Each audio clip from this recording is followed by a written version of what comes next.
오리온 그랜드 호텔의 거대한 크리스탈 샹들리에가 눈부신 황금빛을 뿜어내고 있었다. 마치 연회장 구석에 못 박힌 듯 서 있는 한유라의 초라한 모습을 조롱하는 것 같았다. 주변에서는 대한민국의 상류층 인사들이 청아한 웃음소리를 터뜨렸고 샴페인 잔이 부딪히는 소리가 경쾌했으며 값비싼 향수 냄새가 위선의 향기와 뒤섞여 역겹게 풍겼다. 유라는 심플한 베이지색 원피스를 입고 있었다. 목에는 어떤 보석도 없었고 손에는 명품백도 들려있지 않았다. 그녀는 마치 길 잃은 비서처럼 보였다. MJ 코퍼레이션의 젊은 CEO로 급부상 중인 박민준의 아내라고는 아무도 생각지 못할 모습이었다. 연회장 중앙, 민준은 스포트라이트 아래 서 있었다. 그는 멋진 아르마니 턱시도를 입고 있었다. 유라는 그 옷이 매달 자신이 몰래 채워주는 개인 신용카드로 구매했다는 사실을 정확히 알고 있었다. 민준은 호탕하게 웃고 있었다. 그의 손은 아내가 아닌 다른 여자의 허리를 당당하게 감싸고 있었다. 그 여자, 최세리, 오늘 밤의 주인공이자 YS그룹 최 회장의 외동딸이었다. 그녀는 민준의 회사에 수천억 원의 투자를 약속한 인물로 알려져 있었다. 세리는 가슴골이 깊게 파이고 등이 훤히 드러나는 강렬한 붉은색 드레스를 입고 매끈한 흰 피부를 과시했다. 그녀는 교태 섞인 웃음을 터뜨리며 이따금 민준의 귓가에 무언가를 속삭였고 그럴 때마다 민준은 만족스러운 미소를 지었다. 유라는 가슴속에서 치밀어 오르는 분노를 억누르며 길게 숨을 내쉬었다. 결혼 생활 3년. 3년 동안 유라는 자신의 진짜 신분, 즉 이 도시 경제의 절반을 장악하고 있는 글로벌 투자사, V글로벌 투자의 유일한 상속녀라는 사실을 숨겨왔다. 오직 있는 그대로의 자신을 사랑받고 싶었기 때문이었다. 그녀는 민준이 자신의 배경이 아닌 스스로의 노력으로 성공하기를 바랐다. 하지만 오늘 세리의 29번째 생일 파티에서 민준의 가면은 완전히 벗겨지는 듯했다. 한유라. 낮고 차가운 목소리가 그녀를 불렀다. 유라가 고개를 돌렸다. 민준이 다가오고 있었지만 혼자가 아니었다. 세리가 그의 팔에 들러붙어 있었다. 왜 구석에 하녀처럼 서 있어? 민준은 다른 손님들에게 들리지 않도록 나지막이 속삭였지만 그의 눈에는 경멸이 가득했다. 당신 때문에 창피해 죽겠어. 다른 사람들이랑 좀 어울리든지 아니면 최소한 웃기라도 해. 아는 사람이 한 명도 없는걸요. 여보. 그리고 당신은 유라가 세리를 곁눈질했다. 세리가 킥킥거렸다. 그 웃음소리가 유라의 귓가에는 금이 간 종소리처럼 들렸다. 아, 민준 씨. 너무 나무라지 마세요. 부인 불쌍하잖아요. 아마 드레스 때문에 주눅이 들어서 그럴 거예요. 혹시 동대문에서 사셨나? 세리는 유라의 원피스를 위아래로 훑어보며 말했다. 미안해요. 세리 씨. 제 아내가 패션 감각이 좀 촌스러워서요. 시골 출신이라 격조 있는 당신과는 다르죠. 민주는 소위 전략적 파트너라 부르는 내연녀를 칭찬하기 위해 서슴없이 아내를 깎아내렸다. 유라의 심장이 쿵 하고 내려앉았다. 시골 출신이라니. 민주는 그들이 사는 강남의 최고급 아파트, 그가 모는 스포츠카, 심지어 MJ 코퍼레이션의 초기 자본금까지 모두 유라가 할머니의 유산이라고 둘러댄 개인 자금에서 나왔다는 사실을 잊은 모양이었다. 화장실 좀 다녀올게요. 유라는 더 이상의 논쟁을 피하며 차갑게 말했다. 잠깐만요. 세리가 유라의 팔을 붙잡았다. 날카롭게 다듬어진 그녀의 손톱이 유라의 살을 파고들었다. 저기 테이블에 있는 레드 와인 한 잔만 가져다 줄래요? 유라는 남편이 자신을 변호해 주길 바라며 민준을 쳐다봤다. 하지만 민준은 외면했다. 그냥 해줘 유라. 세리 씨는 오늘 귀빈이잖아. 뻣뻣하게 굴지 말고. 턱을 굳힌 채 유라는 뷔페 테이블로 걸어갔다. 최고급 레드 와인 한 잔을 들었다. 속으로 인내심의 한계를 세고 있었다. 평범하고 내조 잘하는 아내가 되어보라는 돌아가신 어머니와의 약속만 아니었다면 당장 이 호텔을 사들여 저들을 전부 쫓아냈을 것이다. 유라가 와인잔을 들고 돌아왔다. 하지만 그녀가 세리에게 잔을 건네는 순간 붉은 드레스를 입은 여자의 얼굴에 교활한 미소가 떠올랐다. 거리는 한 걸음 정도였다. 유라는 조심스럽게 잔을 내밀었다.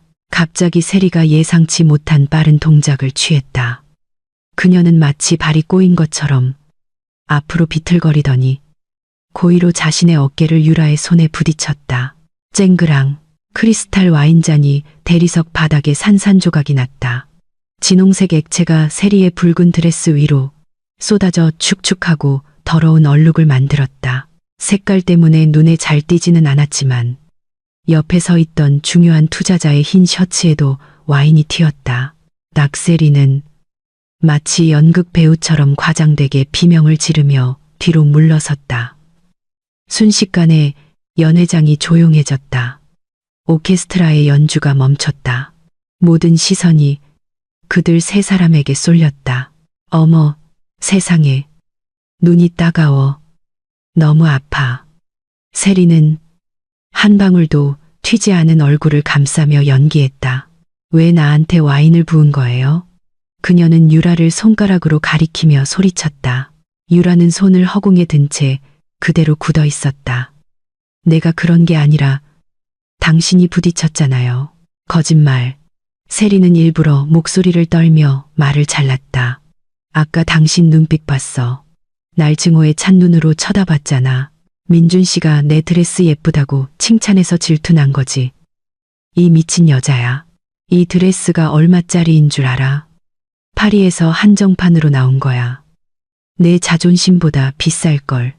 잠시 놀랐던 민준의 얼굴이 시뻘겋게 달아올랐다. 세리에 대한 분노가 아니라 창피함 때문이었다. 그는 거물 투자자들이 수군거리는 것을 보았다. 자신의 평판이 걸린 문제였다. 짝, 아무런 예고 없이 민준의 손이 유라의 왼쪽 뺨을 강하게 후려쳤다. 유라의 고개가 옆으로 돌아갔다. 얼얼한 통증이 빠르게 퍼졌지만 마음의 상처는 그보다 훨씬 더 깊었다. 남편이 수백 명 앞에서 내 연녀를 위해 자신의 뺨을 때렸다. 사과해. 민준이 목에 핏대를 세우며 소리쳤다. 무릎 꿇고 세리 씨 드레스 닦아. 유라는 뜨거워지기 시작한 뺨을 감싸 쥐었다. 그녀는 민준을 바라보았다. 그녀의 눈은 젖어 있지 않았다. 오히려 차갑고 어두웠다. 당신이 날 때렸어. 박민준. 무슨 일이 있었는지 묻지도 않고 물을 게 뭐가 있어. 내가 날 망신시켰잖아. 민준이 으르렁거렸다. 세리 씨는 최 회장님 따님이야. 수천억 계약이 그분 손에 달려있다고. 저분이 화나면 내 인생은 끝이야. 넌 아무짝에도 쓸모없는 아내 주제에 사고만 치고 다녀. 세리는 민준의 품에 안겨 흐느끼며 그의 어깨 너머로 유라를 보며 희미한 조소를 지었다. 민준 씨, 무서워요. 저 여자 너무 공격적이에요. 우리 아빠가 자기 딸이 이런 대접받는 걸 아시면 가만히 안 계실 텐데. 아빠와 회사라는 단어는 민준에게 기폭제가 되었다. 투자를 잃을지도 모른다는 공포가 그의 이성을 마비시켰다. 경호팀. 민준이 소리쳤다. 검은 정장을 입은 건장한 남자 두 명이 즉시 다가왔다. 아이러니하게도 그들은 유라가 민준을 지키기 위해 고용한 경호팀이었지만 지금은 민준의 명령에 복종하고 있었다. 이 여자 잡아. 민준이 명령했다. 세리 씨가 용서할 때까지 절대 못 가게 해. 유라는 경호원들이 자신의 양팔을 거칠게 붙잡았을 때 저항하지 않았다. 그녀는 꼿꼿이 서서 턱을 치켜들었다. 그녀는 가늠하고 있었다. 민준이 스스로 판 무덤 속으로 얼마나 더 깊이 들어갈 것인지를. VIP석에서 이 모든 것을 지켜보던 세리의 아버지 최 회장이 묵직한 발걸음으로 다가왔다. 노인은 혐오스러운 눈으로 유라를 쳐다본 뒤 여전히 우는 척하는 딸을 보았다. 박 사장. 최 회장의 목소리가 쩌렁쩌렁 울렸다. 오늘 밤 내 딸을 자네에게 맡겼는데 자네 아내가 이런 식으로 환대를 하나? 죄송합니다, 회장님. 정말 죄송합니다. 민준은 깊숙이 허리를 숙였다. 비굴하기 짝이 없었다. 제 아내를 벌하겠습니다. 반드시 후회하게 만들겠습니다. 후회만으로는 부족하지. 세리가 말을 가로막았다. 그녀는 민준의 품에서 벗어나 가짜 눈물을 닦으며 아기의 찬 눈으로 유라를 노려봤다. 오늘은 내 29번째 생일이야. 완벽한 날이 되어야 했다고. 세리는 유라의 주위를 맴돌았다. 비즈니스 세계에서는 모든 실수의 대가가 따르는 법이지. 넌 내 파티를 망쳤고, 내 드레스를 망쳤고, 내 마음을 아프게 했어. 원하는 게 뭐든 말만 해요, 세리 씨. 내가 다 들어줄게요. 민준이 재빨리 말했다. 세리가 달콤하게 미소 지었다. 독을 품은 미소였다. 간단해. 저 여자도 똑같은 고통을 느끼게 해주고 싶어. 오늘 내 나이가 29이니까 여기서 지금 당장 저 여자의 뺨을 29번 때려줘. 정적이 흘렀다. 이런 고급 연회장에는 너무나 야만적이고 원시적인 요구였다.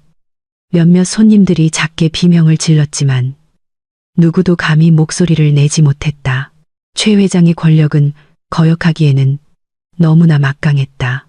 유라는 민준을 바라보았다. 이것이 남편에게 주는 마지막 기회였다. 그의 내면에 일말의 양심이라도 남아있는지 증명할 마지막 기회. 여보.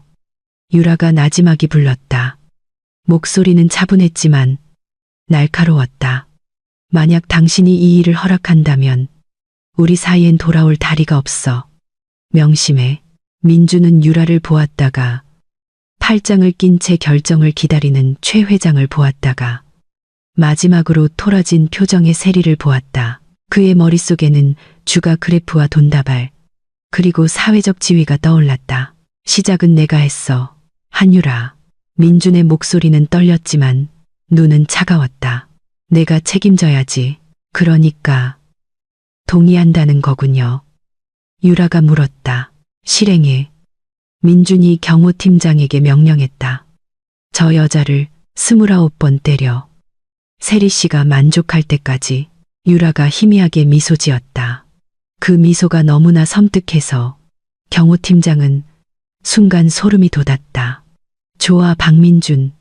넌 방금 내 사망 진단서에 서명한 거야. 유라는 속으로 생각했다.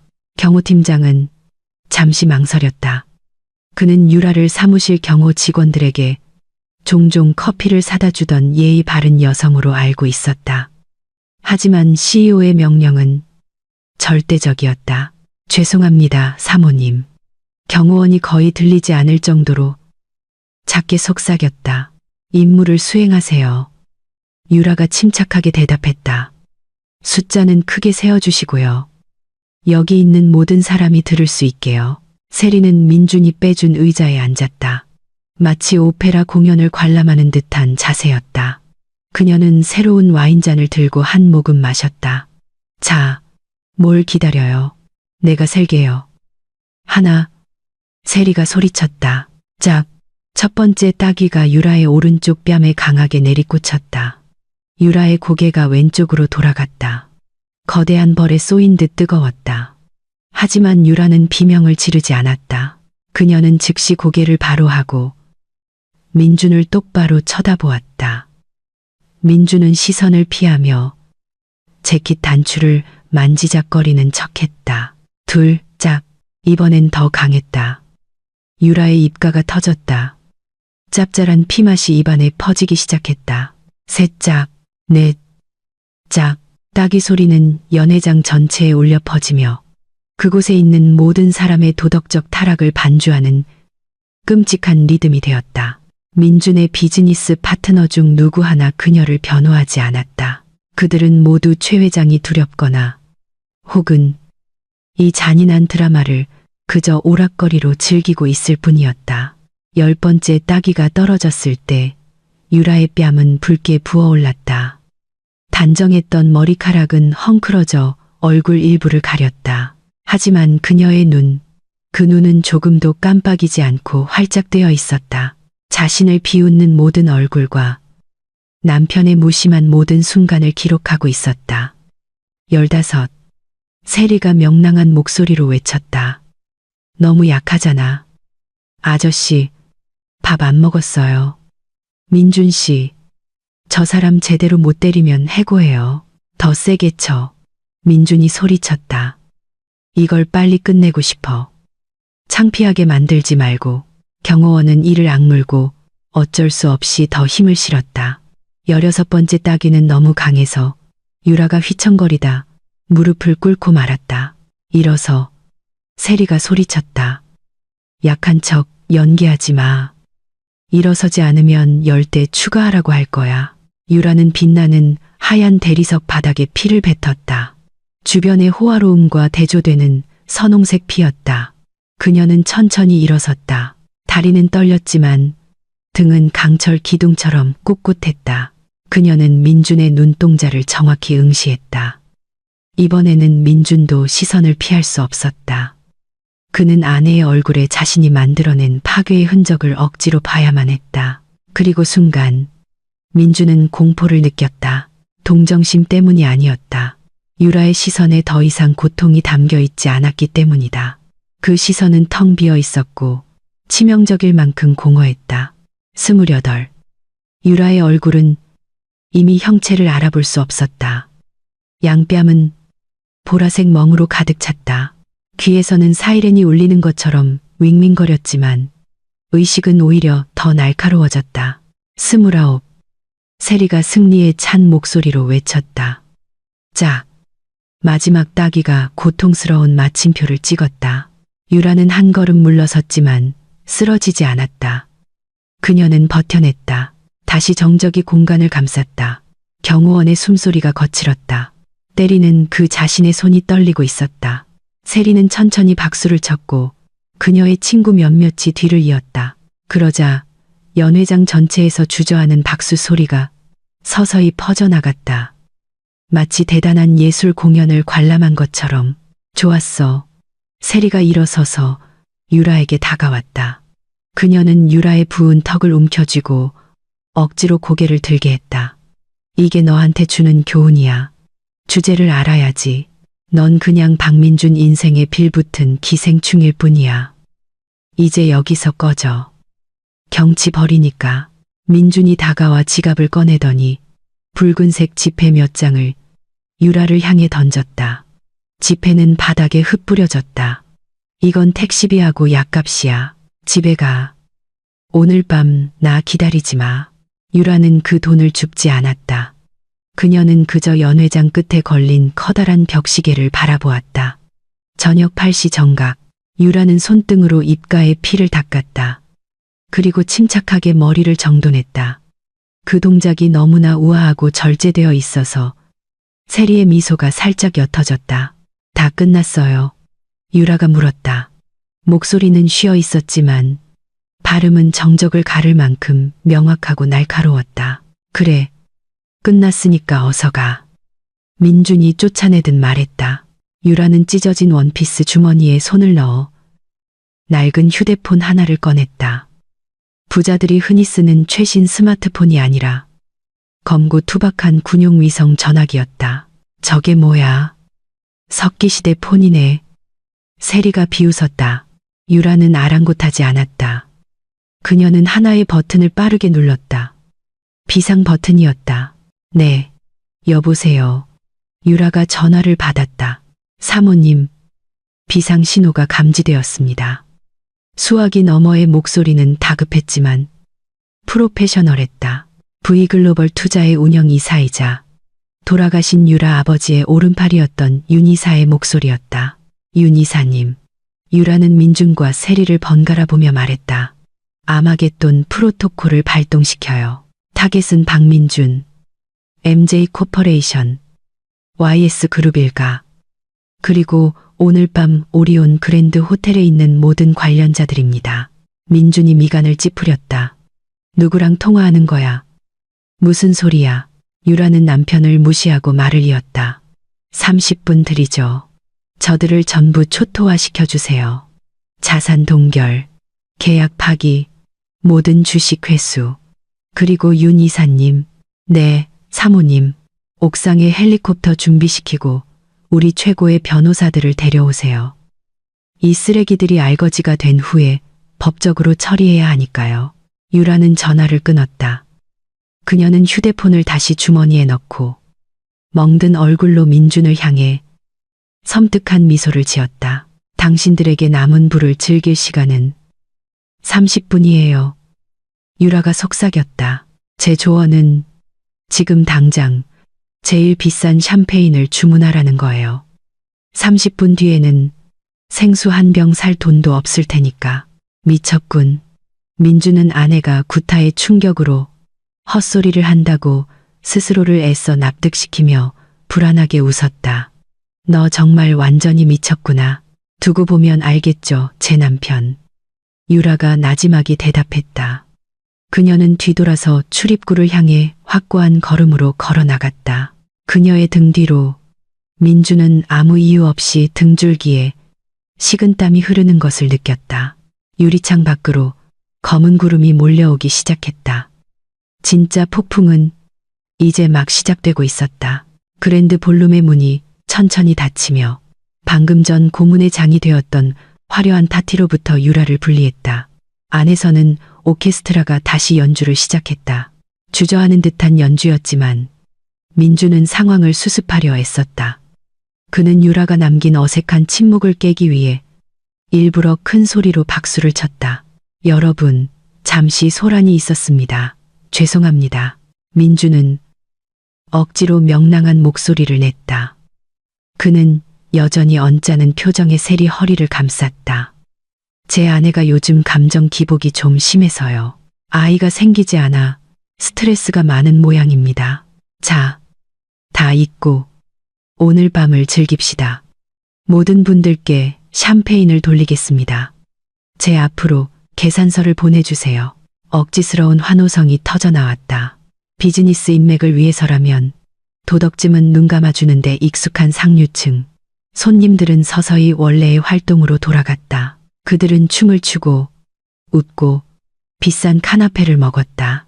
마치 방금 한 여자가 피를 흘리며 구타당하는 것을 목격하지 않은 사람들처럼 세리는 와인을 거칠게 들이켰다. 미친 시골뜨기 같으니라고. 우리를 협박해. 아마겟돈 프로토콜. 자기가 뭐라도 되는 줄 아나 봐. 영화를 너무 많이 봤어. 네. 민주는 경멸적으로 웃었다. 비록 잔을 든 손이 미세하게 떨렸지만 신경 쓰지 마요, 세리 씨. 한유라는 고 하나 다름없어. 할머니 유산 조금 있는 거. 그것도 내가 초기 자본금으로 다 써버렸고 걔가 전화할 때가 어디 있겠어. 기껏해야 심리상담센터겠지. 볼룸 밖 유라는 떠나지 않았다. 그녀는 텅 빈 호텔 로비의 벨벳 소파에 앉아 있었다. 마침 지나가던 젊은 직원이 유라의 얼굴 상태를 보고 경악했다. 손님, 세상에, 얼굴이. 의사를 불러드릴까요? 직원이 당황해서 물었다. 유라는 오른손을 들어 정중히 거절했다. 그녀는 주머니에서 손수건을 꺼내 턱에 남은 핏자국을 침착하게 닦아냈다. 그녀의 시선은 접수 데스크 위 커다란 벽시계에 고정되어 있었다. 저녁 8시 5분. 괜찮아요. 고마워요. 유라가 조용히 대답했다. 하지만 조언 하나 하자면 혹시 YS투자은행에 예금이 있다면 지금 당장 모바일 뱅킹으로 옮기세요. 5분 뒤면 서버가 다운될 테니까요. 직원은 무슨 뜻인지 몰라 미간을 찌푸렸다. 유라는 대답하지 않았다. 그녀는 그저 용암도 얼려버릴 듯한 시선으로 볼륨 문을 응시했다. 제 귓주머니 속 위성 전화가 한 번 진동했다. 윤 이사에게서 짧은 문자가 도착했다. 1단계 주식시장 집행 시작. 유라는 등받이에 몸을 기댔다. 마지막 5분 동안 실컷 웃어도. 박민준, 최세리. 이 시간이 지나면 당신들은 웃는 법을 잊게 될 테니까. 저녁 8시 10분. 파티장 안. 분위기가 풀리고 있었다. 최 회장은 YS그룹이 자금을 대고 MJ 코퍼레이션이 시공할 해안 메리 프로젝트에 대해 민준과 진지하게 대화하고 있었다. 박 사장, 아까 자네의 결단력이 마음에 들었어. 최 회장이 시가를 피우며 칭찬했다. 남자는 자기 여자를 휘어잡을 줄 알아야지.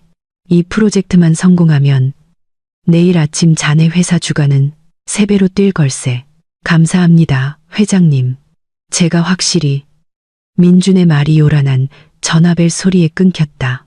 한 대가 아니었다. 수십 대였다. 동시에 연회장 안의 이사들, 투자 매니저들, 사업가들의 휴대폰이 울리기 시작했다.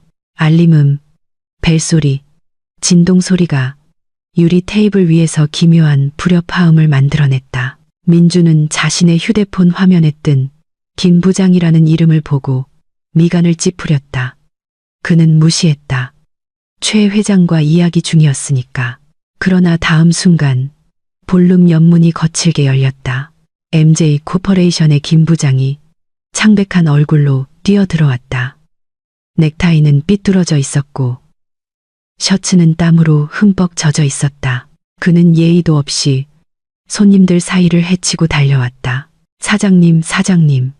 김 부장이 미친 듯이 소리쳤다. 자네 지금 뭐 하는 겐가? 김 부장. 민주는 최 회장 앞에서 부하 직원이 미친 사람처럼 구는 것을 보고 창피해서 소리쳤다. 내가 지금 최 회장님과 이야기하는 거 안 보여? 지금 당장 이걸 보셔야 합니다. 김 부장이 심하게 떨리는 손으로 태블릿 PC를 내밀었다. 민주는 거칠게 태블릿을 빼앗았다. 도대체 뭔데 그래? 주가 조금 떨어졌다고 호들갑 떨기는. 민준의 눈이 휘둥그레졌다. 입은 벌어졌지만 아무 소리도 나오지 않았다. 주식의 화면에서 MJ 코퍼레이션, MJCO의 그래프는 그냥 하락하는 수준이 아니었다. 그것은 끔찍한 붉은 수직선을 그리며 자유낙하하고 있었다.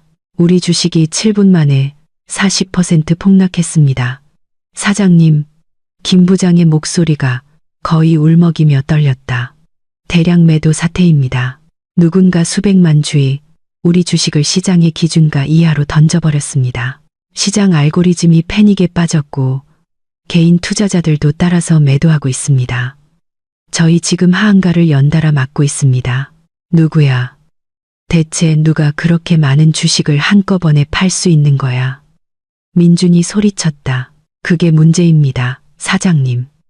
매수자와 매도자 정보는 차단되었지만 디지털 흔적은 하나의 거대한 지주회사 V 글로벌 투자를 가리키고 있습니다. 민준의 얼굴에서 빗기가 싹 가셨다.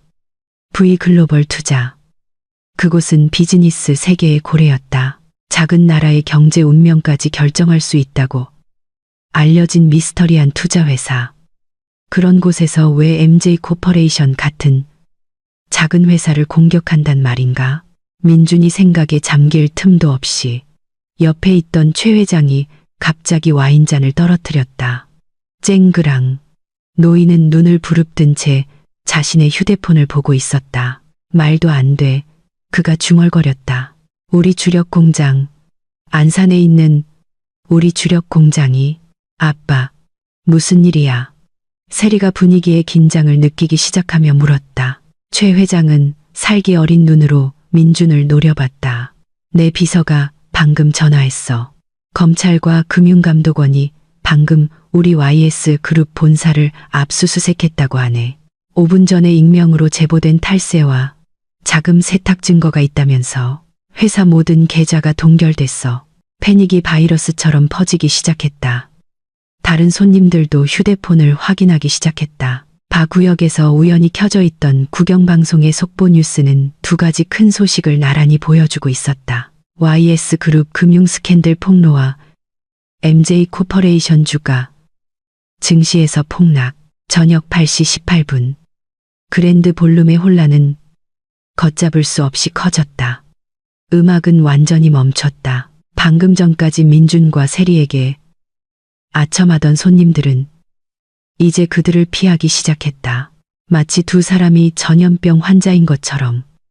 그들은 YS 그룹과 관련된 자신의 자산을 구하기 위해 주식 브로커에게 전화하느라 바빴다. 민주는 정부에 있는 인맥들에게 연락을 시도했지만 누구 하나 전화를 받지 않았다. 진정하세요, 회장님. 이건 분명 시스템 오류거나 사이버 공격일 겁니다.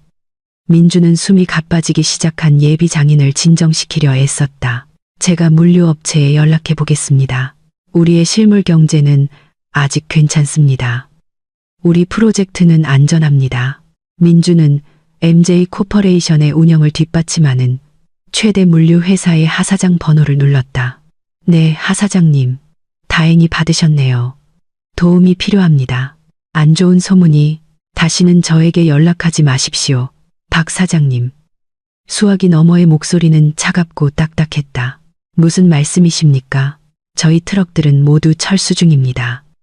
MJ 코퍼레이션과의 모든 운송 계약은 이 시간부로 일방적으로 파기합니다. 위약금은 저희가 물겠습니다. 귀사와 더 이상 어떤 업무 관계도 맺고 싶지 않습니다. 잠깐만요. 왜 이러십니까? 우리 5년이나 같이 일했잖습니까? 5분 전 V그룹이 우리 물류회사의 지분 51%를 인수했습니다. 새로운 주인의 첫 번째 명령은 아주 명확했습니다. 박민준과 관계를 끊어라. 그렇지 않으면 당신 내 회사를 파괴하겠다. 죄송합니다. 박 사장님. 저도 먹여 살릴 가족이 있습니다. 딸깍. 전화가 끊겼다. 민주는 얼어붙었다. 또 V그룹이었다. 민준 씨. 세리의 비명이 그를 현실로 돌려놓았다. 그녀는 창백한 얼굴로 휴대폰을 들고 있었다. 이 파티 케이터링 업체들 방금 다 가버렸어요. 음식하고 음료수를 전부 싸들고 갔다고요. 민준이 고개를 돌렸다. 정말이었다. 호텔 직원들과 케이터링 스태프들이 번개 같은 속도로 뷔페 테이블을 정리하고 있었다. 비싼 와인병들이 다시 상자에 담기고 손님들 테이블에서 접시들이 치워지고 있었다. 어이, 당신들 지금 뭐 하는 거야? 민준이 케이터링 매니저에게 달려가 소리쳤다.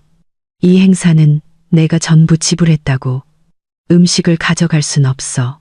케이터링 매니저는 조금의 존경심도 없이 무미건조한 표정으로 민준을 쳐다봤다. 고객님의 결제 대금이 방금 은행 시스템에 의해 불법 자금 의심 사유로 회수되었습니다. 절차에 따라 결제가 취소되면 서비스도 중단됩니다. 뭐, 불법 자금? 이건 회사 수익에서 나온 돈이야. 고객님 회사의 계좌는 한국은행에 의해 고위험 자산으로 분류되었습니다. 저희는 대금을 받지 못할 위험을 감수하고 싶지 않습니다. 연회장 구석에서 최 회장은 의자에 힘없이 주저앉았다. 그의 휴대폰은 계속해서 울리며 나쁜 소식들을 쏟아냈다. 해외 파트너들의 계약 취소, 세관의 창고 압류, 자회사 주식 상장 폐지, 18분 만에 최 회장이 수십 년간 쌓아올린 비즈니스 제국과 민준의 야망이 보이지 않는 거대한 손에 의해 나사 하나하나 해체되고 있었다. 민준은 멍한 시선으로 주위를 둘러보았다. 그는 비난할 대상을 찾았고 갑자기 20분 전 유라의 협박이 망치처럼 그의 머리를 내리쳤다. 아마겟돈 프로토콜을 발동시켜요. 아니야, 그럴 리 없어. 민준이 속삭였다. 한유라일 리가 없어. 걘 그냥 순종적인 바보 아내일 뿐이야. 저녁 8시 25분. 패닉은 굴욕으로 변했다. 힘든 삶이나 거절에 익숙하지 않은 세리는 너덜너덜해진 자존심의 마지막 조각이라도 지키려 애썼다. 그녀는 중요한 손님들이 방을 떠나기 시작하는 것을 보았다. 잠깐만요. 아직 가지 마세요. 세리가 소리쳤다. 이건 그냥 기술적인 문제일 뿐이에요. 파티는 아직 안 끝났어요. 우리 아빠가 내일이면 다 해결하실 거예요. 아무도 신경 쓰지 않았다. 손님들은 이 폭발하는 스캔들에 엮일까 두려워 서둘러 빠져나가려 아우성이었다. 세리는 유일하게 남은 음료인 생수병이 담긴 쟁반을 든 웨이터를 보았다. 공포심에 목이 탔다. 그녀는 병 하나를 낚아챘다. 죄송합니다, 손님. 그건 현금으로 계산하셔야 합니다. 객실 결제 시스템은 잠겼습니다. 웨이터가 차갑게 말했다. 나한테 생수값을 내라고. 세리가 소리쳤다. 내가 최세리야. 이 호텔을 살 수도 있다고. 세리는 에르메스 핸드백에서 명성 높은 플래티넘 신용카드를 꺼냈다. 이걸로 긁어. 잔돈은 내 새 뇌 사는데 보태. 웨이터는 휴대용 단말기를 꺼내 세리의 카드를 넣었다. 삑. 붉은 화면. 발급사에 의해 차단된 카드입니다. 세리의 얼굴이 붉어졌다. 다시 해봐. 내 기계가 고장났잖아. 삑. 거절. 내 걸로 해봐요. 민준이 다가와 수십억 원의 한도를 가진 그의 성공의 상징이었던 블랙 카드를 내밀었다. 웨이터는 한숨을 쉬고 민준의 카드를 넣었다. 빅 붉은 화면, 분실 신고된 카드입니다. 분실 신고라니. 난 신고한 적 없어. 민준이 좌절감에 소리치며 단말기를 바닥에 내동댕이 쳐 금이 가게 했다. 호텔 기물을 파손하셨습니다. 웨이터가 침착하게 말하고는 귀에 꽂힌 무전기에 말했다. 보안팀, 볼룸으로 와주십시오. 돈도 못 내면서 행패 부리는 손님이 있습니다. 무례하긴. 내가 누군지 알아.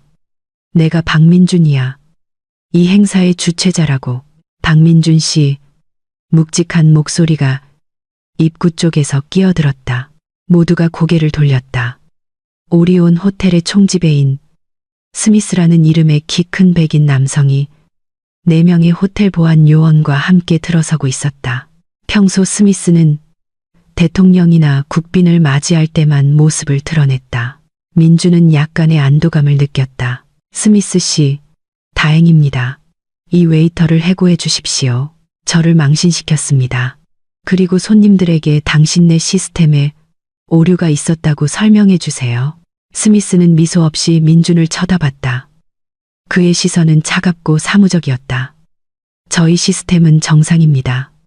박민준 씨, 저는 이 볼룸의 대관이 건물주에 의해 취소되었음을 알려드리러 왔습니다.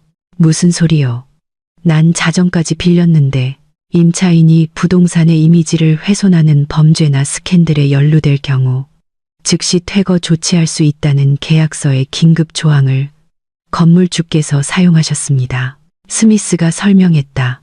게다가 오늘 아침 보증금으로 사용하신 신용카드가 방금 은행에서 거절 처리되었습니다. 따라서 기술적으로 귀환은 아직 대관료를 지불하지 않으신 상태입니다.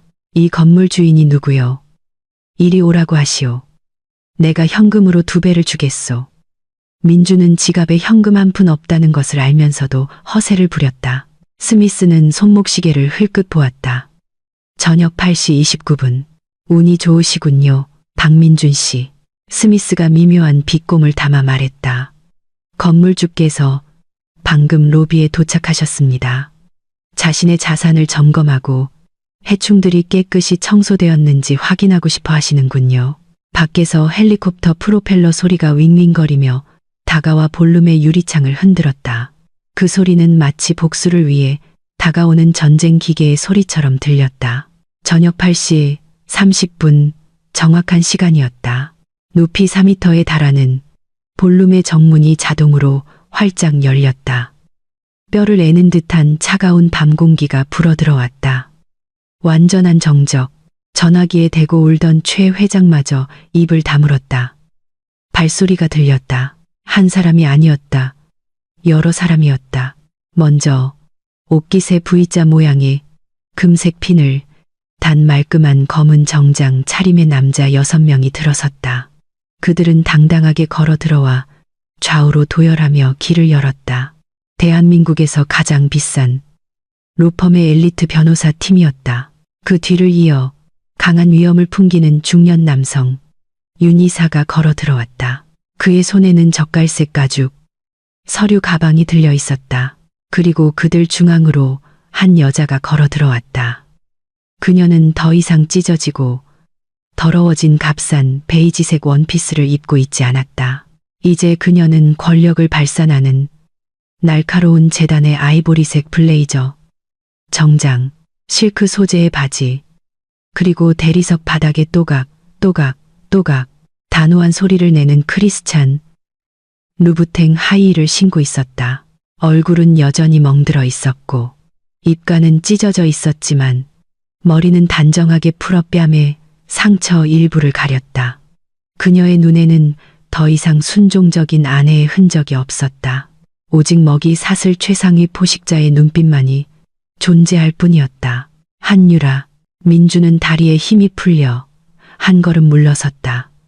그는 마치 유령을 보는 듯한 기분이었다. 어떻게 이럴 수가. 30분 전 자신이 동전 몇 푼 던져주며 쫓아냈던 아내가 이제는 최 회장조차 만나려면 몇 달을 기다려야 하는 사람들의 호의를 받으며 걸어 들어오고 있었다. 상황을 빨리 파악하기에는 머리가 너무 얕은 세리가 오히려 바보처럼 나섰다. 어머, 여긴 왜 다시 왔어? 세리가 소리쳤다. 이 깡패들은 데리고 나가. 사과하러 왔어. 너무 늦었어. 우리 아빠가 너 때문에. 세리의 목소리는 윤이사가 자신을 날카롭게 쳐다보는 것을 보고 흐려졌다. 윤이사가 한 걸음 앞으로 나서며 세리가 유라에게 다가가지 못하도록 팔을 뻗었다. 거리를 유지하시죠. 최세리 씨, 당신은 지금 V글로벌 투자의 최대 주주이자 YS그룹의 대주주이며 당신이 서 있는 이 건물의 합법적인 소유주와 이야기하고 있는 겁니다. 그 말은 연회장 한가운데서 폭탄처럼 터졌다. V글로벌 최 회장은 입을 쩍 벌린 채 바닥에 주저앉았다. 그는 그 이름을 알고 있었다. 그 이름이 얼마나 거대한지 알고 있었다. 그리고 그는 방금 그 이름의 주인의 딸을 쓰레기처럼 대했다는 사실을 깨달았다. 민주는 고개를 저었다. 절망의 눈물이 고이기 시작했다. 아니야, 유라야, 거짓말이지. 넌 그냥 내 아내 한유라잖아. 유라는 민준 앞에서 정확히 5m 떨어진 곳에 멈춰 섰다. 그녀는 소리치지도 화를 내지도 않았다. 그저 분노보다 훨씬 더 고통스러운 무미건조한 시선으로 민준을 바라볼 뿐이었다. 정정하죠. 박민준 씨. 유라의 목소리는 차분했지만 쥐 죽은 듯 조용한 볼륨의 음향 덕에 방 전체에 울려 퍼졌다. 나는 한유라 V. 그리고 이 시간부로 나는 더 이상 당신 아내가 아니에요. 제 변호사들이 방금 1분 전에 이혼 소송과 재산 분할 동결 신청을 접수했거든요. 유라는 스미스 총지배인 쪽으로 고개를 돌렸다. 스미스 씨. 네. 유라 회장님. 스미스가 깊숙이, 아주 깊숙이 허리를 숙였다. 이 방의 쓰레기 냄새가 너무 심하네요. 유라는 세리와 민준을 곁눈질하며 말했다. 치워주세요. 지금 당장. 2부가 끝나면서 상황은 180도 역전되었다. 희생자는 이제 완전한 통제권을 쥐었고 가해자들은 자신들이 잠자는 용의 등 위에 성을 쌓았다는 것을 깨달았다. 그리고 그 용은 이제 깨어났다. 숨막히는 정적이 오리온 그랜드 호텔을 감쌌다. 수백 쌍의 눈이 이제 한 점 유라에게 고정되었다. 30분 전 짐승처럼 구타당했던 그 인물이 방금 자신이 드러낸 먹이사슬의 최상위 포식자로 우뚝 서 있었다. 민주는 고개를 저으며 눈을 빠르게 깜빡였다. 이 끔찍한 환영을 떨쳐내려 애썼다. 그의 뇌는 현실을 받아들이기를 거부했다. 유라, 닭죽 끓이는 것을 좋아하고 집에서는 편한 옷을 입고 생활비를 달라고 할 때 항상 공손했던 그의 아내가 V글로벌 투자의 소유주라니 말이 안 됐다. 당신 지금 배우들 고용한 거지. 민준의 목소리는 넓은 방 안에서 비참하게 갈라졌다. 그는 윤이사와 유라 뒤에 변호사 팀을 가리켰다. 유라야, 이 연극 좀 그만해. 하나도 안 웃겨. 내가 뺨 때려서 망신 주려는 거야. 알았어, 미안해. 하지만 남의 회사 이름은 팔지 마. 유라는 대답하지 않았다. 그녀는 그저 집게손가락을 살짝 들어 윤이사에게 신호를 보냈다. 윤이사가 앞으로 나서서 들고 있던 젓갈색 가죽 서류 가방을 열었다. 그는 차분하지만 권위 있는 동작으로 두꺼운 서류 뭉치를 꺼내 민준의 얼굴 앞에 내밀었다. 민준이 억지로 초점을 맞춰야 할 만큼 가까운 거리였다. 읽어보시죠. 박민준 씨. 윤이사가 차갑게 말했다. 이것이 MJ 코퍼레이션의 원본 설립 정관입니다. 마지막 장의 지배주주가 누구인지 확인해 보십시오. 민준의 손이 서류를 받아들 때 떨렸다. 그는 거칠게 페이지를 넘겼다. 그곳 민준이 믿었던 법무사가 처리했던 법적 서류 페이지에는 그가 한 번도 주의 깊게 보지 않았던 소유구조가 명시되어 있었다. 대표이사 박민준, 지분 소유율 5%, 주요 투자자 헬리오스 인베스트먼트 유한회사, 지분 소유율 95%. 헬리오스 인베스트먼트가 누군데? 민준이 혼란스러워하며 물었다. 난 몰라. 헬리오스는 제 남편의 야망에 자금을 대기 위해 특별히 설립된 V글로벌 투자의 자회사입니다. 유라가 무미건조하게 대답했다. 아니, 전 남편이라고 해야겠군요. 유라가 다가섰다. 그녀의 우아하고 값비싼 향수 냄새가 이제 민준의 코에 와 닿았다. 방금 전까지 나던 비릿한 피냄새를 대신했다. 지난 5년 동안 박민준 씨, 유라는 나지막이 말했지만 모든 단어가 모처럼 박혔다. 당신이 큰 프로젝트를 따낼 때마다 왜 그들이 당신을 선택했다고 생각하나요? 당신 회사는 신생이었고 경험은 전무했죠. 당신 프레젠테이션이 훌륭해서라고 생각했나요? 민준은 말이 없었다. 그는 항상 자신이 천재라고 생각했다. 그들이 당신을 선택한 건 V그룹이 그들에게 명령했기 때문이에요. 유라가 말을 이었다. 당신이 따낸 모든 입찰, 몇 시간 만에 승인된 모든 은행 대출, 비즈니스 잡지에서 받은 모든 칭찬들, 그 모든 게 나였어요. 내가 은행 임원들에게 전화했고, 내가 협력업체에 할인을 지시했고, 당신의 재무제표가 좋아 보이도록 유령 회사를 통해 당신 제품을 사들였어요. 민준의 무릎에 힘이 풀렸다. 그가 하늘처럼 떠받들던 남성적 자존심이 산산조각 났다. 그는 인스타그램 프로필에 적힌 것처럼 자수성가한 억만장자가 아니었다. 그는 단지 아내가 조종하는 꼭두각시였을 뿐이다. 날 속였어. 민준이 속삭였다. 내가 당신을 속였다고요. 유라가 작게 웃었다. 감정 없는 메마른 웃음이었다. 나는 당신에게 날개를 달아줬어요. 박민준 씨, 당신이 현명하게 날 수 있는지 보고 싶었죠. 하지만 당신은 정상에 올랐다고 느끼자마자 가장 먼저 한 일이 당신에게 먹이를 준 손을 무는 것이었어요. 유라는 민준의 창백한 얼굴을 바라봤다. 당신은 성공한 게 아니에요.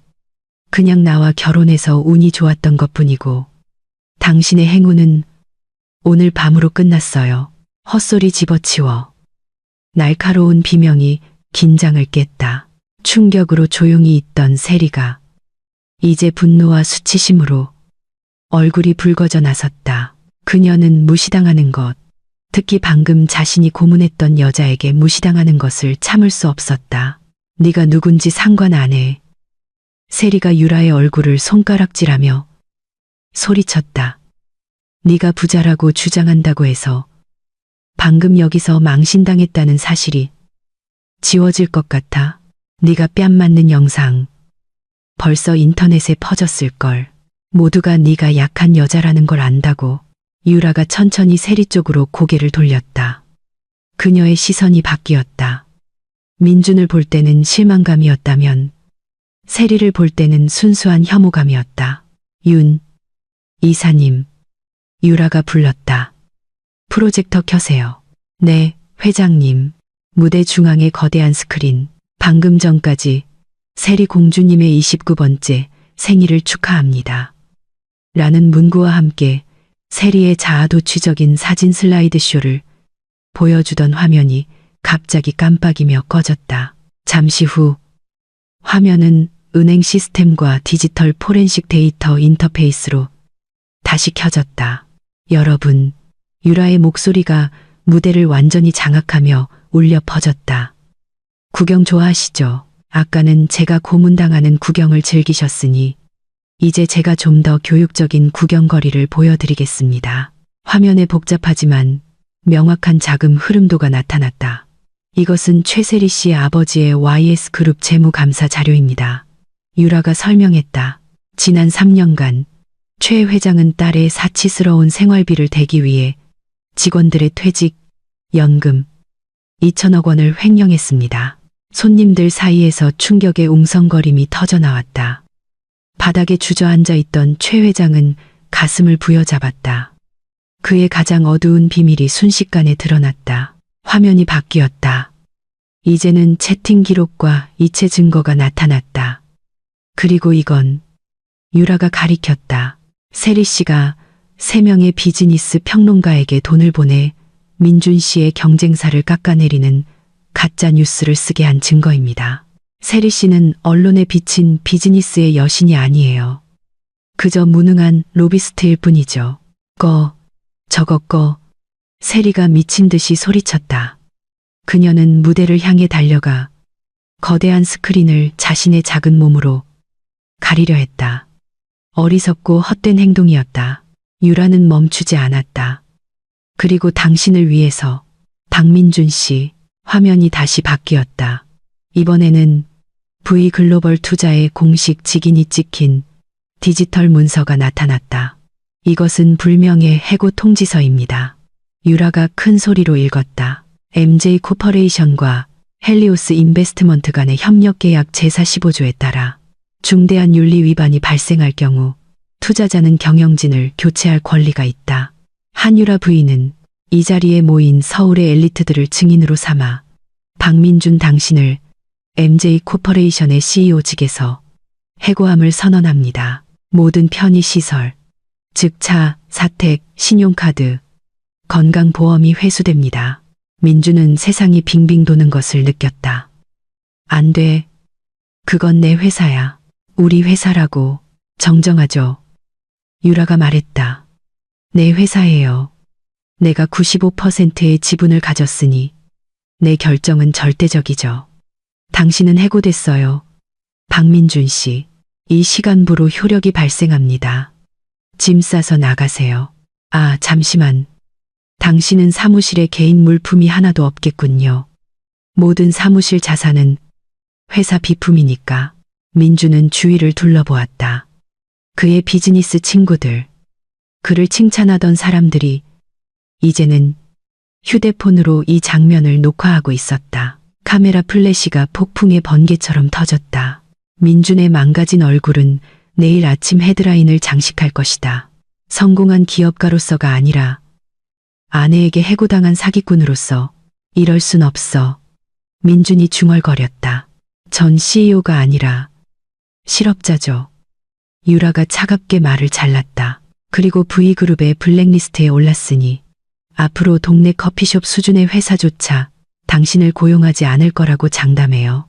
민준이 자신의 경력 붕괴에 잠겨 있는 동안 YS그룹 일가의 드라마는 막 절정에 달하고 있었다. 최 회장의 휴대폰이 다시 울렸다. 이번에는 일반 전화가 아니라 그의 비서에게서 온 영상 통화였다. 떨리는 손으로 전화를 받은 그는 실수로 스피커폰을 켰다. 회장님, 큰일 났습니다. 검찰이 구속영장을 발부했습니다. 지금 호텔로 오고 있습니다. 도망치셔야 합니다. 회장님 개인 자산도 이미 압류되었습니다. 다급한 목소리가 조용한 볼륨에 선명하게 울렸다. 최 회장은 휴대폰을 떨어뜨렸다. 그의 얼굴은 잿빛이 되었다. 그는 애원하는 눈빛으로 유라를 쳐다봤다.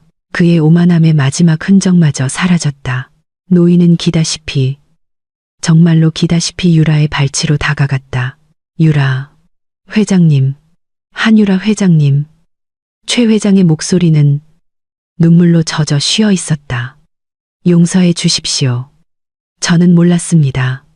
정말 회장님이 누구신지 몰랐습니다. 아빠 지금 뭐 하는 거예요? 저 여자한테 절을 해요? 세리가 아버지의 팔을 잡아당기며 소리쳤다. 일어나요, 창피하게. 우린 YS그룹이에요. 누구도 두렵지 않다고요. 닥쳐. 짝.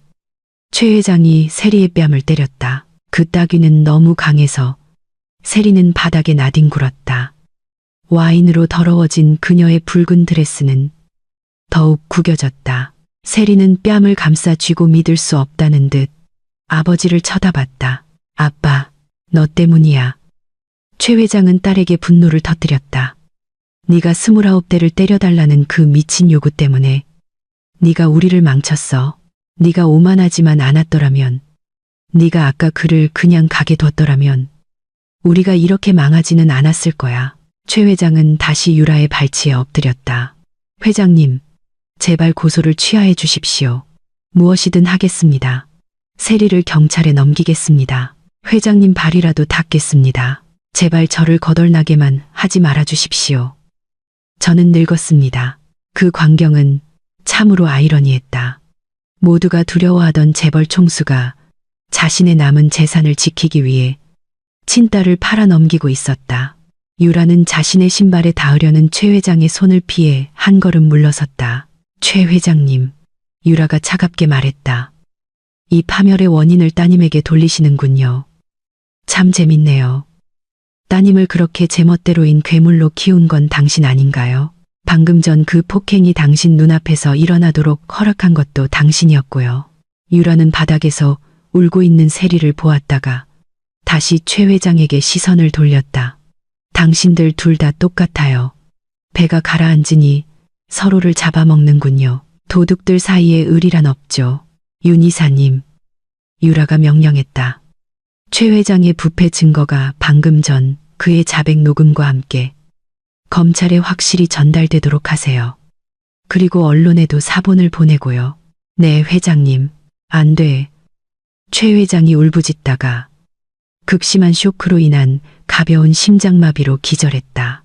호텔 의료진이 즉시 달려들어왔지만 지켜보던 손님들의 눈에는 동정심이 없었다. 이제 세리의 차례였다. 그녀는 바닥에 홀로 앉아 있었다. 아버지는 기절했고 애인인 민주는 다른 구석에서 정신 착란을 일으키고 있었다. 그녀는 완전히 혼자였다. 유라가 세리에게 다가갔다. 세리가 고개를 들었다. 그녀의 얼굴은 엉망이었고 마스카라는 번졌으며 눈에는 진정한 공포가 서려 있었다. 너, 나도 때리려고. 그래, 때려. 네 마음껏 실컷 때려봐. 세리가 남은 용기를 쥐어짜내며 도발했다. 유라는 높은 곳에서 그녀를 내려다보았다. 그녀의 얼굴은 무표정했다. 그녀는 세리의 매끈한 뺨을 보았다. 내가 당신을 때린다고. 유라가 나지막이 물었다. 그녀는 고개를 저었다. 아니, 최세리, 내 손은 당신 얼굴을 만지기엔 너무 비싸. 게다가 당신처럼 물리적 폭력으로 내 손을 더럽힐 필요도 없어. 그건 야만인들이나 하는 짓이지. 유라는 호텔 경호팀장을 향해 돌아섰다. 방금 유라를 억지로 때려야 했고 이제는 극심한 후회와 공포에 질려 있는 바로 그 사람이었다. 경호팀장님, 유라가 불렀다. 네, 회장님, 죄송합니다. 회장님, 저는 어쩔 수 없었습니다. 거구의 남자가 거의 울먹였다. 알아요. 전적으로 당신을 탓하지는 않아요.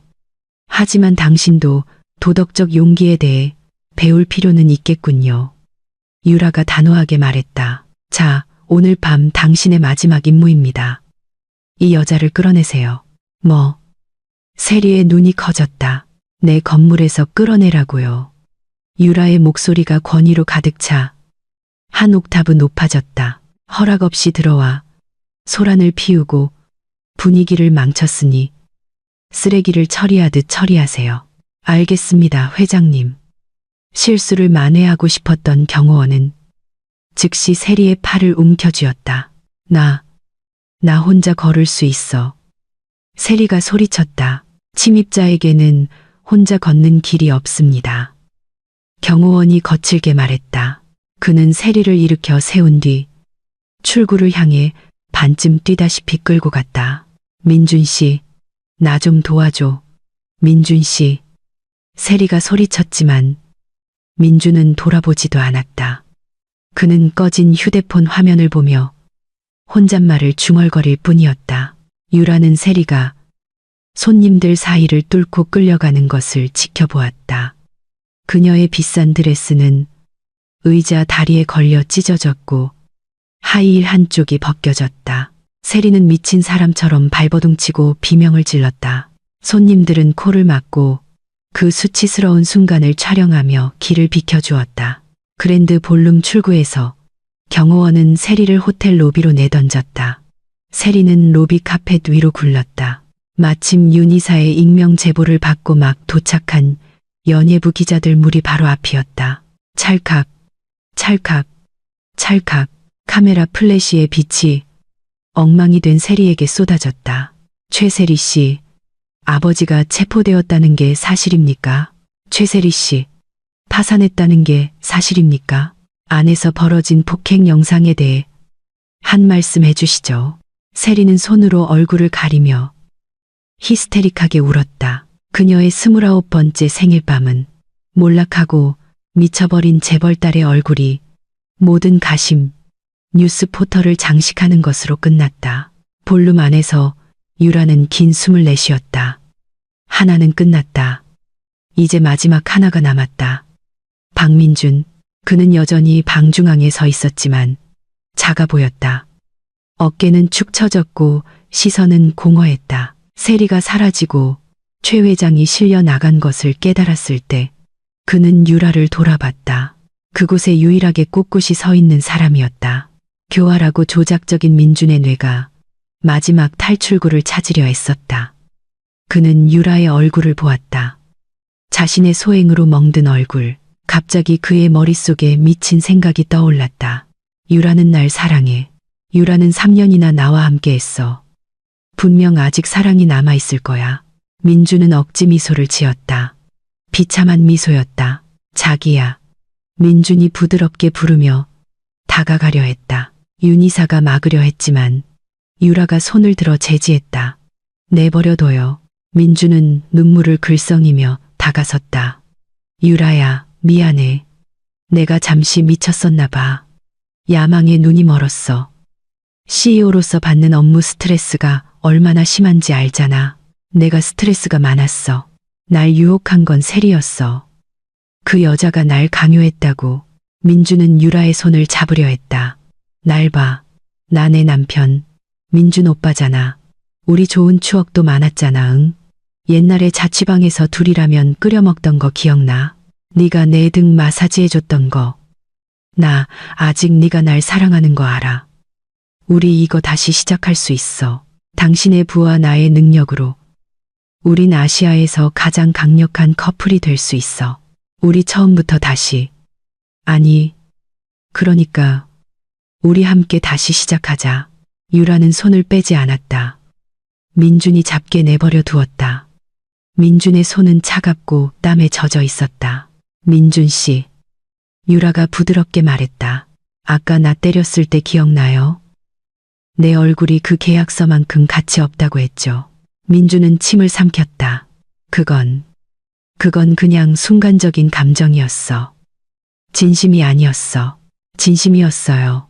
유라가 말을 잘랐다. 아주 진심이었죠. 그녀는 천천히 손을 빼낸 뒤 마치 더러운 것이 묻은 양 민준이 잡았던 부분을 옷에 닦았다. 내가 왜 3년 동안 내 진짜 신분을 숨겼는지 알아요? 유라가 물었다. 민준은 뻣뻣하게 고개를 저었다. V그룹의 돈으로 살 수 없는 단 한 가지를 찾고 있었기 때문이에요. 유라가 대답했다. 목소리가 끓어오르는 감정을 억누르느라 약간 떨렸다. 진심. 나는 평범한 한유라를 사랑해줄 남자가 있는지 알고 싶었어요. 수조원의 상속녀 한유라가 아니라. 유라는 민준을 깊이 들여다보았다. 나는 그게 당신이라고 생각했어요. 나는 당신에게 모든 것을 줬어요. 집, 차, 경력. 비록 당신은 그게 나에게서 온 것인지 몰랐지만 나는 당신을 섬기고 당신의 자존심을 참아주고 당신의 실수를 용서했어요. 유라는 민준의 얼굴에 자신의 얼굴을 가까이 가져갔다. 그녀의 눈이 그의 영혼을 꿰뚫듯 날카로웠다. 하지만 오늘 밤 당신은 당신이 그저 창부일 뿐이라는 걸 증명했어요.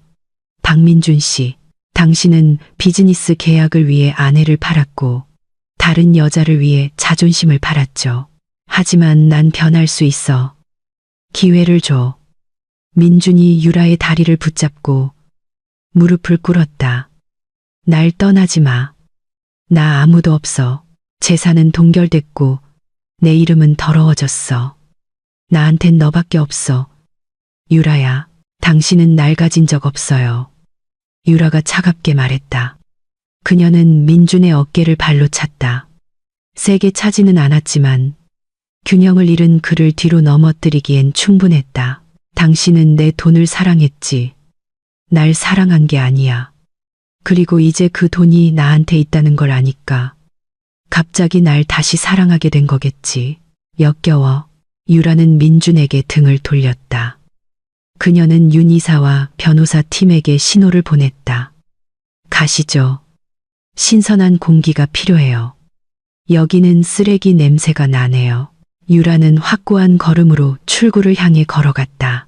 그녀의 뒤에서 민준이 기어서 쫓아왔다. 유라야, 기다려. 유라야, 이 호텔 비용은 내가 어떻게 내? 유라야. 유라는 문턱에서 돌아보지 않고 잠시 멈췄다. 아, 그 비용 말인가요? 유라가 말했다. 호텔 주인으로서 제가 친절을 베풀죠. 청구하지 않겠어요.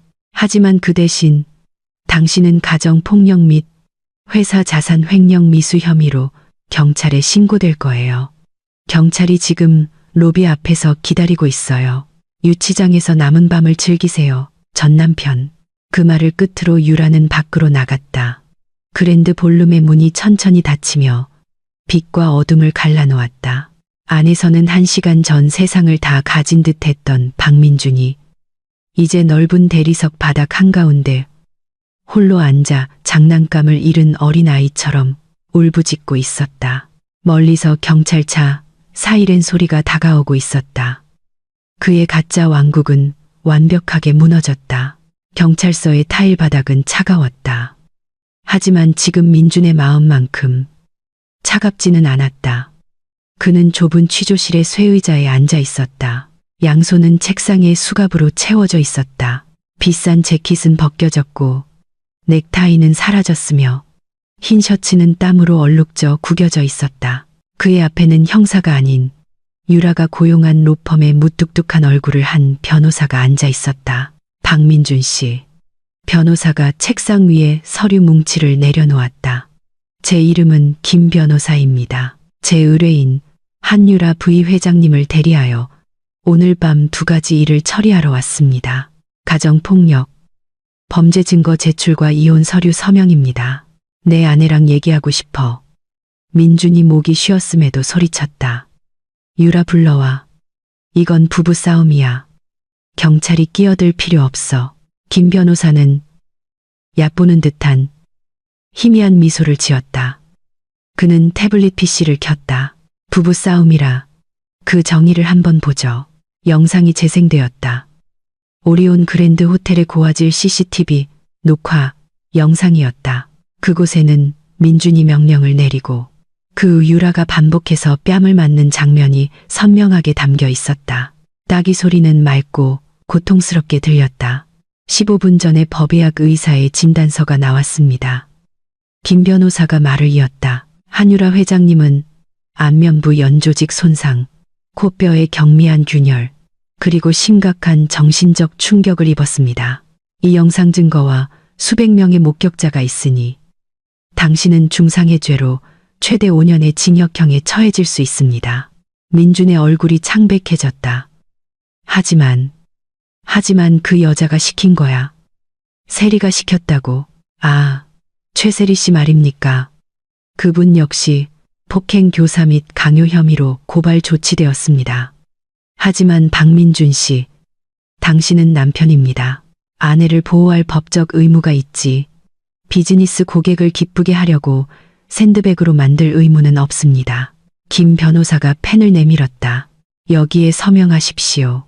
재산 분할 청구 없는 이혼 합의서입니다. 재산 분할 없이. 민준의 눈이 커졌다. 내가 그녀와 함께 MJ 코퍼레이션을 세웠어. 나는 재산의 절반을 받을 권리가 있다고. 김 변호사가 이번에는 소리내어 웃었다. 당신이 세웠다고요. 박민준 씨. 회계 감사 결과 회사 자본의 98%가 한유라 회장님의 개인 자금에서 나온 것으로 나타났습니다. 당신은 심지어 차 기름값을 넣을 때도 회장님의 신용카드를 사용했더군요. 법적으로 당신은 어떤 자산도 소유하고 있지 않습니다. 당신이 가진 것은 경영부실로 인해 대표이사 개인 자격으로 떠안게 된 회사 부채 500억 원 뿐입니다. 부채? 난 빚 없어. 계약 파기 위약금입니다. 김 변호사가 참을성 있게 설명했다. 이번 스캔들로 인해 모든 협력업체들이 손해배상을 청구했습니다. 그리고 MJ 코퍼레이션이 파산했기 때문에 그 빚은 당신의 어깨 위로 떨어졌습니다. 그러니 선택은 간단합니다. 이 이혼 서류에 서명하면 한유라 회장님께서 친절하게도 당신의 개인 부채를 없애주실 겁니다. 물론 형사 절차는 그대로 진행되지만요. 아니면 거부하고 평생 빚쟁이들에게 쫓기면서 감옥에 가시든가요. 민준의 손이 심하게 떨렸다. 그는 서류를 쳐다보았다. 그것은 그의 자존심에 대한 사망 선고서였다. 하지만 그에게는 선택의 여지가 없었다. 눈물을 흘리며 민준은 서명을 갈겼다. 좋습니다. 김 변호사가 재빨리 서류를 거두었다. 축하합니다. 박민준 씨. 이제 당신은 공식적으로 가난한 이혼남이 되셨습니다. 문이 열리고 2명의 경찰이 들어왔다. 시간 다 됐습니다. 피의자, 유치장으로 이송합니다. 민주는 끌려 일어섰다. 냄새나고 어두운 감방으로 향하는 복도를 지날 때 그는 숙직실에 켜진 TV를 보았다. 뉴스에는 아름답고 깨끗한 유라의 얼굴이 나오고 있었다. 오래된 사진과 함께 V그룹 상속녀, 남편의 가정폭력으로 이혼 소송, MJ 코퍼레이션 주식, 상장 폐지라는 자막이 떠 있었다. 민준의 세상은 그날 밤 공식적으로 끝났다. 3일 후 YS그룹 일가가 살던 평창동의 고급 주택가는 보통 조용하고 아름다웠다. 하지만 오늘 아침은 마치 난장판 시장처럼 혼란스러웠다. 검찰과 파산관제인의 압류 트럭들이 길을 막고 줄지어 서 있었다. 제복을 입은 직원들이 하얀 기둥이 있는 집 안에서 값비싼 물건들을 실어 나르느라 분주했다. 고가의 그림, 대리석 조각상, 수입 가죽 소파까지 모두 밖으로 옮겨졌다. 집 현관에서 세리는 자신의 루이비통 캐리어 위에 앉아 울부짖고 있었다. 그거 가져가지 마세요. 내 사랑하는 버킨백이란 말이에요. 생일 선물이었어요. 한 직원이 에르메스의 주황색 상자 더미를 들고 가자 세리가 소리쳤다. 죄송합니다, 아가씨. 이것들은 모두 최 회장님의 자금, 세탁 증거물입니다. 직원이 무미건조하게 대답했다. 모두 국가에 귀속됩니다. 이 나쁜 놈들, 아빠한테 이를 거야. 아가씨 아버님은 지금 서울구치소에서 집중 조사를 받고 계십니다. 아마 앞으로 15년 동안은 집에 못 돌아오실 가능성이 큽니다. 압류를 감독하던 한 여검사가 끼어들었다. 세리는 주위를 둘러보았다. 그녀의 상류층 이웃들, 그녀가 새 가방을 자랑하곤 했던 사람들이 이제 각자의 집 담장 뒤에 서서 경멸적인 시선으로 구경하고 있었다. 아무도 도와주러 오지 않았고 아무도 휴지를 건네지 않았다. 그들의 세계에서 가난과 스캔들은 전염병이었다. 최세리 씨, 여검사가 불렀다. 이 집도 압류되었습니다. 1시간 내로 이곳을 비워주셔야 합니다. 그럼 전 어디서 살아요? 세리가 흐느꼈다. 신용카드는 다 막혔고 차도 뺏겼어요. 현금도 하나도 없다고요. 그건 저희 소관이 아닙니다. 친척에게 연락하거나 일자리를 찾아보세요. 여검사가 냉소적으로 말하고는 돌아섰다. 세리는 휴대폰을 꺼내 소셜라이트 친구들에게 전화를 걸었다. 여보세요, 제시. 나 너희 집에서 좀 지내도 될까? 딸깍. 전화가 끊겼다. 여보세요, 라라. 나 세리야. 미안, 세리야. 남편이 범죄자랑 어울리지 말래. 끊을게. 하나씩. 번호가 차단되었다. 오만했던 공주 최세리는 자신이 진정한 친구를 한 명도 가진 적이 없다는 것을 깨달았다. 그녀는 단지 아버지의 돈 때문에 접근했던 아첨꾼들만 가졌을 뿐이다. 1시간 후 세리는 주택 단지 정문 밖 뜨거운 보도 위에 서 있었다.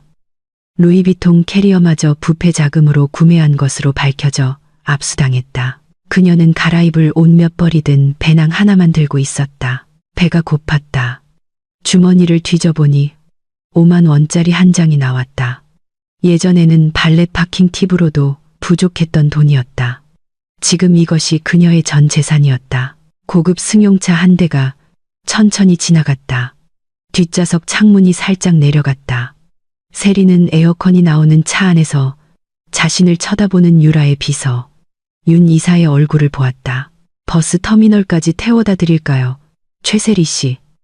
윤 이사가 정중하지만 날카롭게 물었다. 꺼져. 세리가 소리쳤다.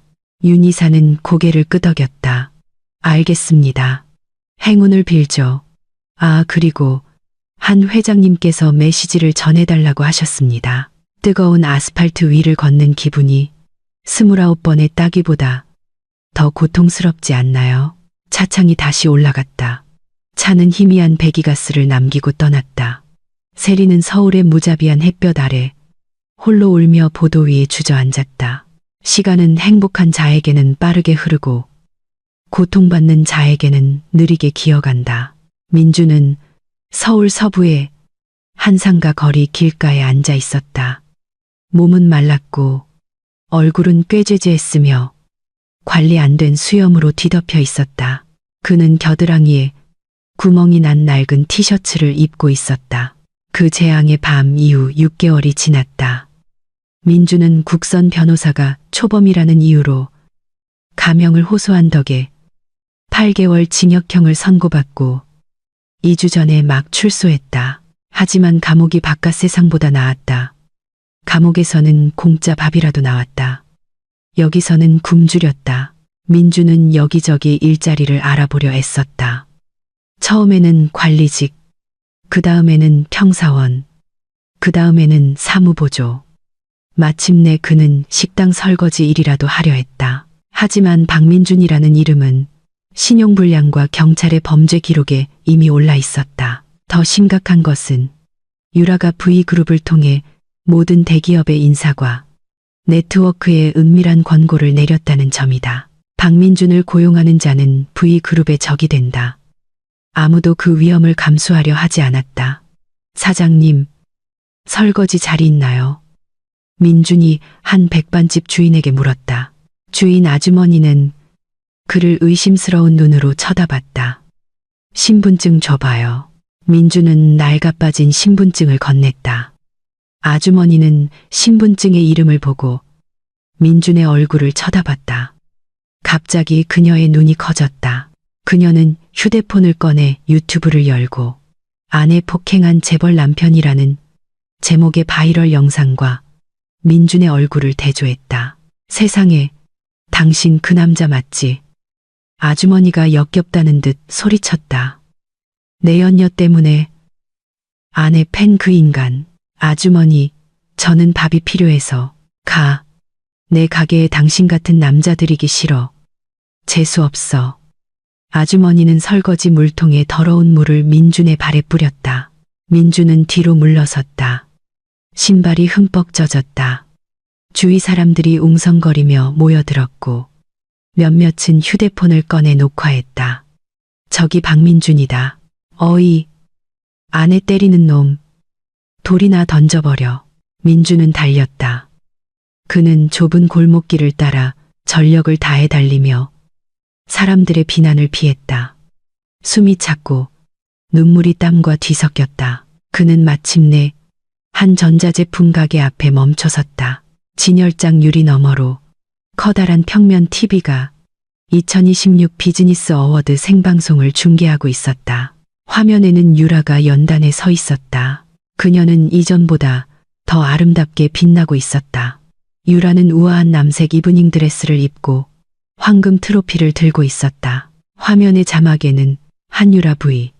올해의 여성 기업가 아시아 최고 CEO라고 쓰여 있었다. 이 승리는 저를 위한 것이 아닙니다. 유라의 맑은 목소리가 TV 스피커를 통해 흘러나왔다. 이 상은 무시당하고 침묵을 강요당하고 상처받았던 모든 여성을 위한 것입니다. 기억하십시오. 우리의 자존감은 배우자에 의해 결정되는 것이 아니라 다시 일어서는 우리의 힘에 의해 결정됩니다. 카메라는 열렬히 박수치는 관객을 비췄다. 맨 앞줄에는 유라를 깊은 감탄의 눈으로 바라보는 잘생기고 위험 있는 남자가 앉아 있었다. 그는 평범한 기업가가 아니었다. 깨끗하고 자비롭기로 유명한 젊은 부동산의 왕, 강태준이었다. 민주는 더러운 손으로 진열장 유리를 만졌다. 유라야, 그가 속삭였다.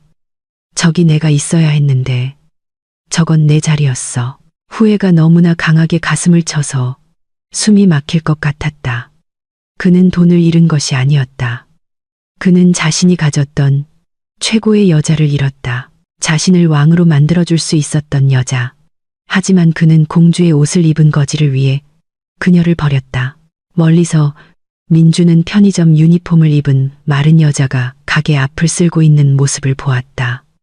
셀이었다.